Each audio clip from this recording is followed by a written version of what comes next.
All right, welcome to another deep dive. This time, we're taking on, well, a pretty hefty subject, Yeah.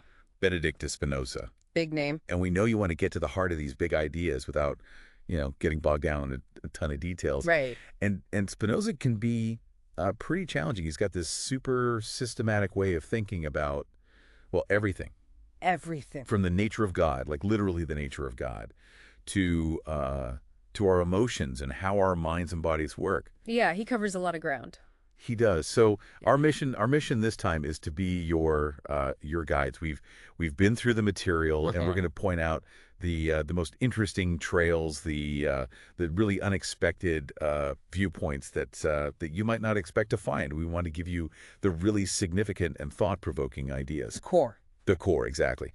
So let's jump right in. We're dealing with some really fundamental concepts from Spinoza, Okay. and he starts with something so big, so huge, it kind of reshapes our understanding of what everything, God, like Yeah. the nature of God, Uh-huh. and in turn, that reshapes our understanding of reality itself. He says there's only one substance, just one, in the entire universe, and this substance, this one thing, is what we call God. This is pretty radical stuff, right? It is. He actually writes, whatsoever is in God, and without God nothing can be or be conceived. That's pretty all-encompassing. It is. It's like he's flipping the traditional idea of God on its head. You know, Or- the idea of a separate creator, a being that's outside the universe and kind of made it, that's gone.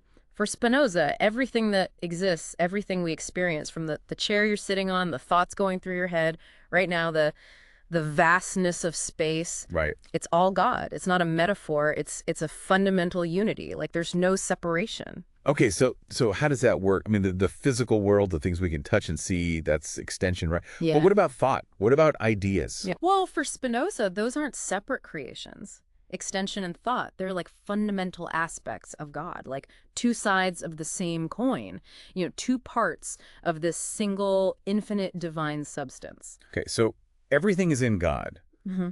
But does that mean that nothing has its own independent existence? Like, it feels like we're really shifting our perspective here. We are, because God is the only substance, Hmm. the only thing that exists in itself and can be understood all on its own. Everything else, and Spinoza calls these modes, Modes. they're just modifications of God, like specific ways that God's attributes, like extension and thought, show up in the world. They only exist and can only be understood within God. So like extension, that's being physical, but a specific thing, like that tree outside my window, Yeah. that's a mode. Right, exactly. The tree is a specific extension with a certain shape and size. It's a mode. And with thought itself is an attribute of God, but your specific thought right now about what we're talking about, that's a mode of thought. They don't exist on their own, independent of God.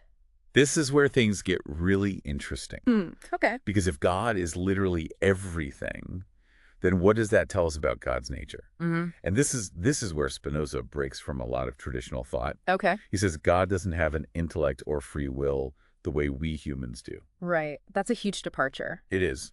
He's saying that we tend to, we look at ourselves and we see intellect and free will as perfections, right? So we project those onto God. It's like we're making God in our own image in a way. Right. We're anthropomorphizing God. Exactly. But Spinoza says God's nature, it operates with the same kind of necessity that you see in math. Okay. Like the angles of a triangle always add up to 180 degrees. That's just how it is. It has to be that way. Right.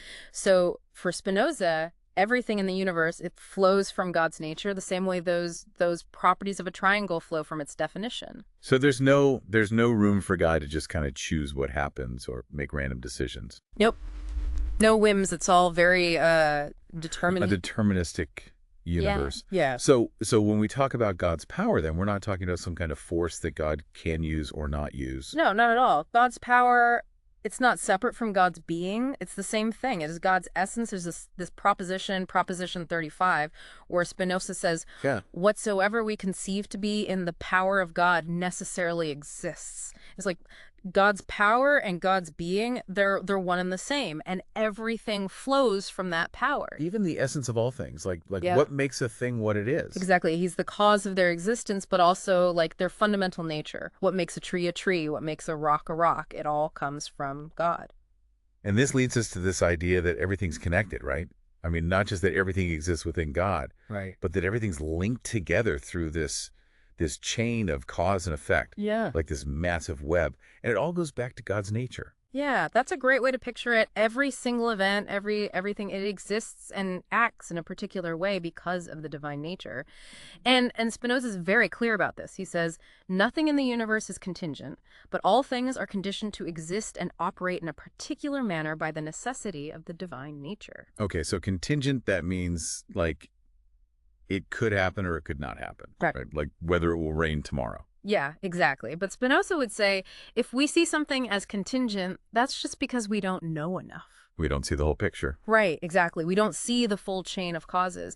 If we could understand God's infinite nature perfectly, Mm-hmm. then we'd see that even those seemingly random events, they're actually determined.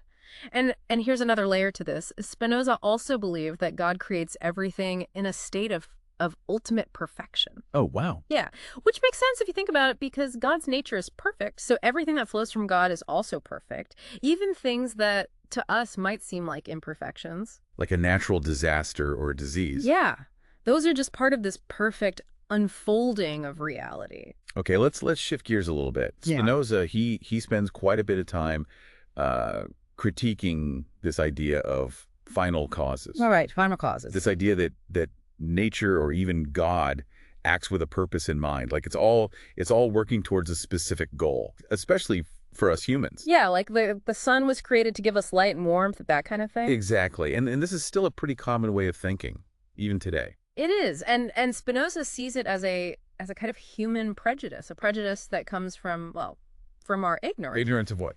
Of the real causes of things. You know, we humans, we have desires and we act in ways that we think will be good for us. Right. We see something that's good for us and we think, well, it must have been made for us, right? It must have been intended that way. Like finding a source of clean water? Exactly. And because we didn't make it, we assume that some other being, some divine being, must have made it for us. Like God designed the world specifically with us in mind. Mm. But Spinoza says that's a very self-centered way of looking at the universe. And he says this prejudice has some pretty big consequences. Yeah. Like it leads to superstition. Okay. And it distorts our ideas about what's good and bad, what's right and wrong. Mm.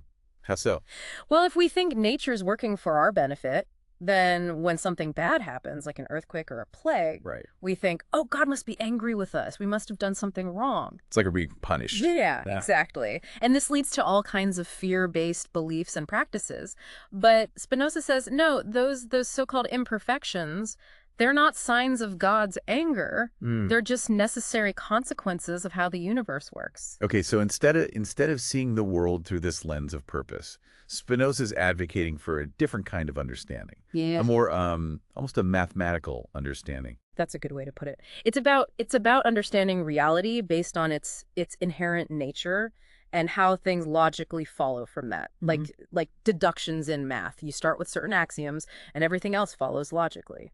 And final causes, those purposes we assign to things, They're just made up. we're making it up. Yeah, they're human inventions. They don't reflect how the universe actually works. Okay, this is really challenging some of the ways we normally think about the world. Now let's talk about Spinoza's views on ideas, the mind, and the body. Right, big topics. Yeah. And he starts by defining an idea as a mental conception. Why conception? Well, I think he's emphasizing the active role of the mind in creating ideas, Right. and not just passively receiving information. Right. It's like we're actively forming these conceptions in our minds. And for Spinoza, an adequate idea, An adequate idea. that's really important. It's an idea that has all the marks of truth just by itself without needing to compare it to anything outside the mind. Hmm. It's internally consistent. Okay. It just makes sense on its own terms. And he argues that thought, thinking, is just as fundamental to God as extension. Yeah. It's an attribute of God, just like extension. So God doesn't just have ideas. Right. Thinking is a part of God's very being. Exactly. God necessarily has ideas of God's own essence and of everything that follows from that essence. Okay, so what about us? Yeah. What about the human mind?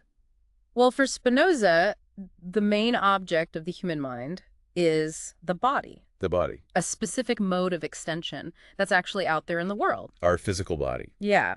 So your mind, your thoughts, they're fundamentally connected to your body. He talks about this parallelism between the order of ideas in the mind and the order of causes in the physical world. Right. And that seems really central to understanding how mind and body work together. It is. It's like the way things happen in the physical world, cause and effect, it's mirrored in the way our ideas are connected in our minds. And it's not that one causes the other. It's more like they're two expressions of the same underlying reality. Two sides of the same coin. Exactly. But viewed through different attributes, extension, and thought. Okay, now, he also introduces these axioms about bodies, like rules about motion and rest and speed. How do those fit into this whole picture of mind and body? Well, those axioms, they're like the basic building blocks for understanding the physical world. Okay. And Spinoza says that what makes one body different from another is its motion or rest, not some difference in their substance. All bodies, whether it's a tiny particle or a giant planet, they all have extension, and they can all move or be at rest. And the way a body moves or rests, it's determined by its interaction with other bodies. So it's like this chain of physical causes and effects. Yeah, exactly. An infinite chain going all the way back to God. Okay, so this is a very mechanistic view of the physical world. But how does a complex being, like a human body, stay the same over time when our cells are constantly changing? Well, Spinoza says it's about relationships. Relationships. Yeah. The parts of a body, they maintain the same basic relationships of motion and rest, even if the specific particles that make up the body are changing. So like a hurricane. Yeah, like a hurricane. The water molecules are always different, Right. but the overall structure of the hurricane stays the same. As long as those relationships are maintained. Exactly. Okay, so when our bodies interact with the world, our minds form ideas that reflect both our body and the external object. Right. It's like our mind is constantly creating a map of those interactions. So like if I touch a glass of cold water, Yeah.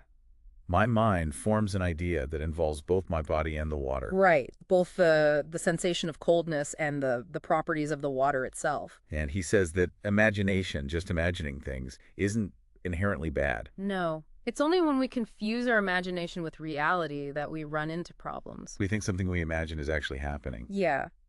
We lack what Spinoza calls the excluding idea. Yeah. The understanding that the imagined thing isn't really there.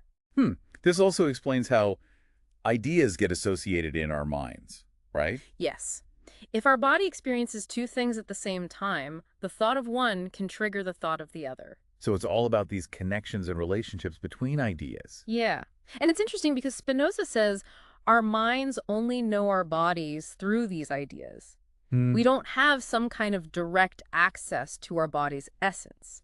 We only know it through how it's affected, through sensations, movements, and interactions. And the idea of our mind also exists in God, Yes, along with the idea of our body. following that same order and connection. Exactly. And this brings us back to that unity of mind and body. They're not two separate things. No, they're the same individual, but conceived under different attributes, thought, and extension. Okay, so it's like two ways of looking at the same thing. Right.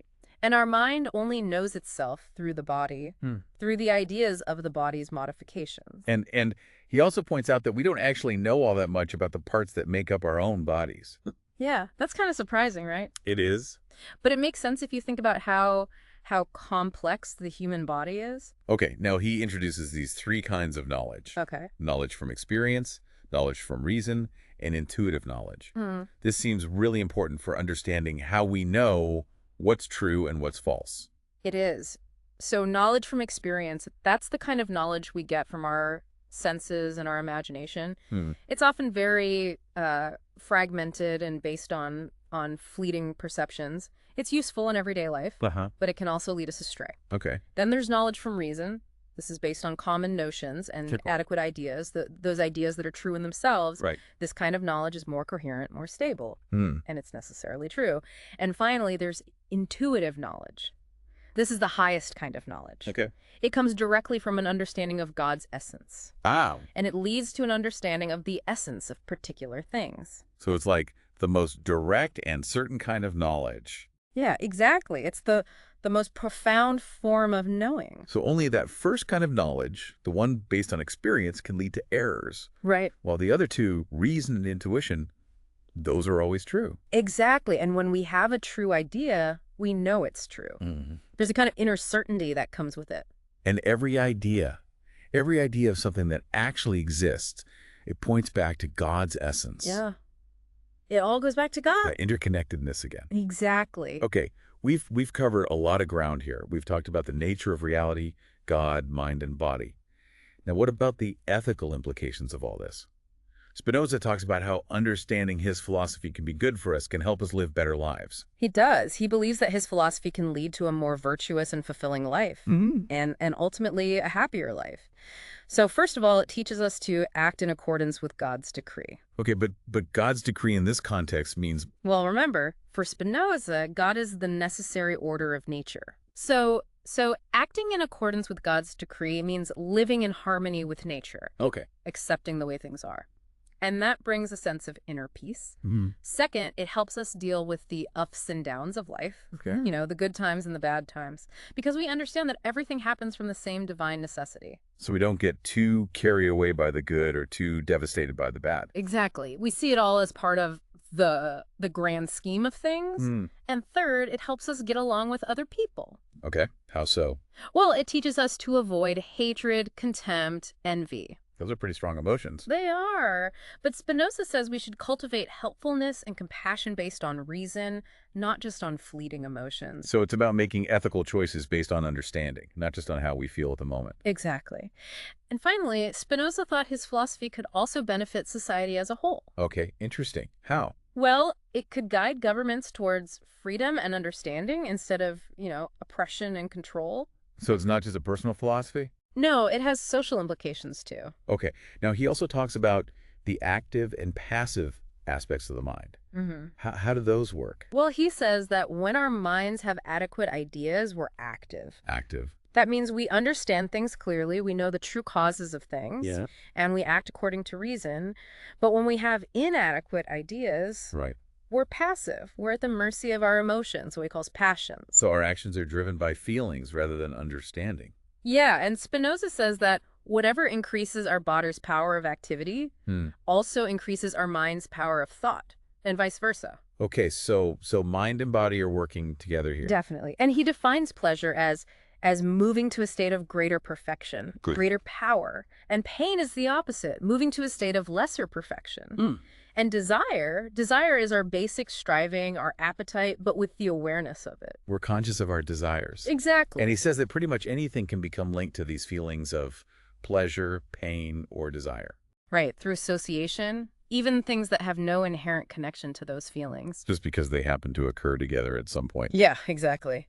And then he gets into all these complex emotions. Yeah, he does. Like love, hate, joy, sorrow, pride, humility, envy. It's the whole map of human emotions. Yeah, it is. And he tries to explain how they all arise from our interactions with the world and how we interpret those interactions. How they affect us and the people we care about. Right. He talks about how we're influenced by the emotions of those we love and hate, and how we tend to want good things for those we love and bad things for those we hate. Okay, that makes sense, I guess. Yeah, it's all about these connections and relationships. Yeah. And it's fascinating how he tries to ground these really complex emotions in basic principles. Like self-preservation Yeah. and the drive for pleasure. Exactly. He even talks about how our emotions towards an individual can extend to whole groups. Like a whole nation. Yeah. And he has some really interesting insights. Okay, like, Well, for example, he says that if we feel joy at the suffering of someone we hate, there is always a little bit of pain mixed in with that joy. really? Why? Because we can imagine someone similar to us suffering the same fate. That's an interesting point. And he also talks about how we react differently to someone we see as acting freely. Yes. Compared to someone we see as acting out of necessity.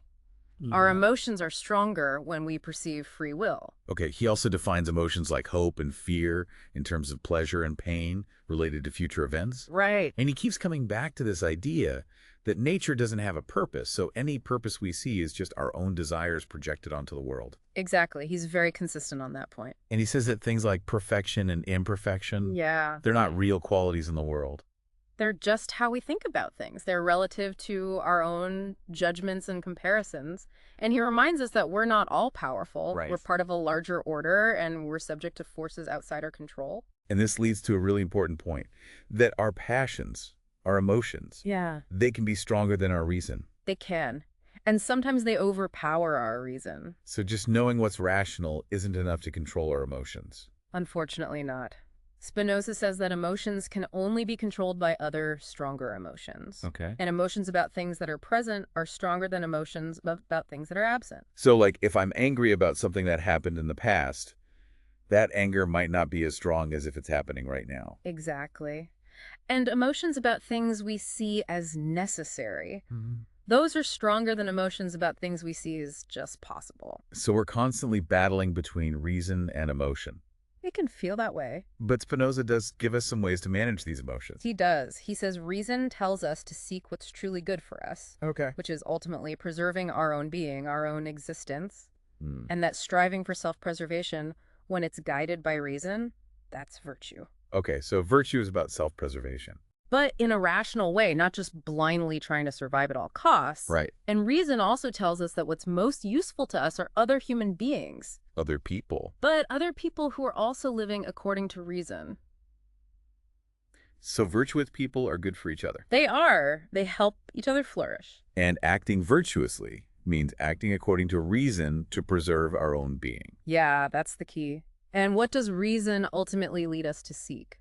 Understanding. Understanding. And the highest form of understanding, the highest good for the mind, is the knowledge of God. Okay, so understanding God is the goal. But remember, for Spinoza, God is the order of nature, the interconnectedness of everything. Right. So understanding God means understanding reality itself. Mm-hmm. And Spinoza says that things that are completely different from our nature, Okay. they can't really affect us, they can't harm us or benefit us, Yeah. but what's in harmony with our nature, that's what's good for us. Okay, so we should seek out things that are in harmony with our nature. Yeah. And rational people, they're naturally in harmony with each other. They desire the good for others just as they desire it for themselves. And he even defines religion and piety in terms of this knowledge of God. He does. Religion is what we desire and do based on the knowledge of God. Okay. And piety is the desire to do good based on reason. So it's not about blind faith or dogma. No, it's about understanding and acting rationally. Okay, he also talks about the social contract. Right. The idea that we give up some of our natural rights in exchange for the security of living in a society with laws. Yeah. And he says that concepts like sin and justice, they only make sense in that kind of social context. Okay, so without laws and agreements... There's no such thing as right and wrong in the same way. And he defines what's good and bad for the body in terms of maintaining its balance. Yeah, the proportion of motion and rest in its parts. And whatever promotes social harmony is good. Right, and whatever causes discord is bad. And he has some interesting things to say about specific emotions. He says that pleasure in itself is good, and pain is bad. And joy is good, while melancholy is bad. But he also says that even excessive joy can be bad. Yeah, if it hinders our reason. And hope and fear, those aren't good in themselves, because they imply pain and a lack of knowledge. He also says that desires that aren't related to our whole being, our whole body, Okay. those aren't truly useful to us. So we should focus on desires that benefit us as a whole. Exactly. And desires that spring from reason, those can't be excessive. Okay, why not? Because reason always aims at what's truly good for us. And he says something really interesting about death. Okay, what's that? He says, a free man thinks of death least of all things, and his wisdom is a meditation not of death but of life. Wow, that's pretty profound. It's like, don't focus on death, focus on living a good life. Yeah, exactly. And he even says that a rational person is actually more free in a society with laws than they would be in solitude. Okay, that's counterintuitive. Yeah, it is. But he's saying that reason leads us to desire the common good. So we're actually more free when we cooperate with others. Yeah, when we live in a just and rational society. And he talks about overcoming hatred with love. Right. And striving for true knowledge by understanding the necessity of all things. Yeah. And he says that perfecting our understanding, that's our ultimate goal. And that leads to happiness. It does. It's the source of our greatest happiness. And he talks about emotions like pity and superstition and how those are based on imagination, not reason. Okay. And he says that emotions of pain towards others, those are opposed to justice and fairness. And he makes a distinction between wanting to please others based on reason, which is piety, Right. and wanting to please others based on emotion, which is ambition. So it's not just about wanting to please others, it's about why we want to please them. Yeah, and he reminds us that the world doesn't exist just to please us, Mm. and that many pleasures can be harmful if they're not guided by reason. And he emphasizes our limits. Right. We can't control everything, Right. so we need to accept the things we can't change. You can focus on doing our duty, understanding that we're part of a larger order. Exactly. And he says that an emotion stops being a passion, stops controlling us, Okay. when we form a clear idea of it. So understanding our emotions is the first step to controlling them. Right. And emotions that come from reason, those are more enduring than emotions that are tied to specific things that can change or disappear. Okay. And emotions with multiple causes are less overwhelming. Mm. It's like if an emotion has a lot of different sources, no single source has as much power over us. That makes sense. And he talks about our ability to arrange our bodily modifications according to our intellect. Yeah, it's like we can train our bodies to respond to our minds in a more rational way. And that helps us guard against harmful emotions. Exactly. We use reason and reflection to control our passions. And he says that love towards God, Right. which again, for Spinoza, means love towards the understanding of reality. That should be the most important emotion in our lives. Okay. And it should be connected to all our bodily experiences. Mm-hmm. And he reminds us that God doesn't have passions or emotions the way we do. God is beyond those things. Yeah. God is pure intellect, pure understanding. And he emphasizes the power of clear knowledge. Especially intuitive knowledge of God. Okay. That's the most powerful tool we have for controlling our emotions. And he says that the more we understand things, The more we understand God. so understanding the world leads to understanding God. Exactly. And the highest goal of the mind is to understand things through intuition. That third kind of knowledge. Right. And this leads to blessedness. Blessedness. Yeah. It's the intellectual love of God, which is eternal. Wow. And it's part of God's own love for himself. So we're participating in God's own